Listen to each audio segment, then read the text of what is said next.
Mzo hayo tutakapotoka kwenye pumziko fupi, lakini kabla ya kuingia madukani tupate picha za moja kwa moja kwenye bunge, ambapo kamati kuhusu mambo ya usalama kwenye bunge la taifa inamhoji waziri wa usalama wa taifa Kipchumba Murkomen.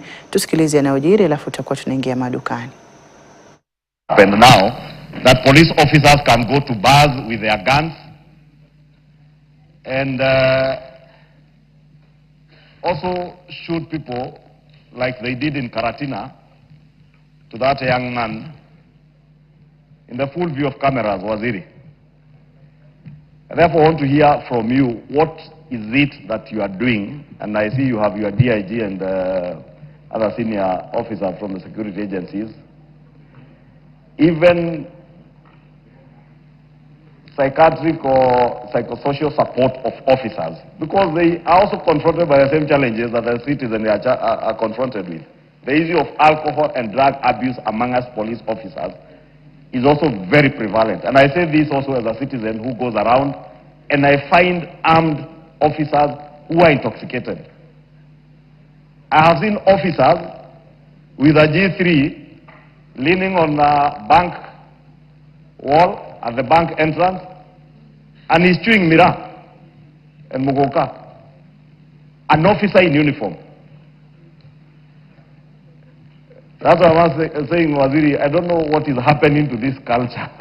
You've spoken about emerging cultures of goonism, mobs. Recently, you've seen in Huruma that culture of mobs. And that also points to the work of intelligence officers to be able to nip these mobs in the bud before they become a problem. Those mobs are the same mobs that are being used because they are evolving. They are gangs that then form into mobs. And those are the ones being used by political leaders as goons to disrupt the peace in other people's rallies and meetings. And you've had pronouncements, as you have said, from political leaders threatening each other with goons. If you do not nip these things in the bud now, in the run-up to a general election, we are playing with fire.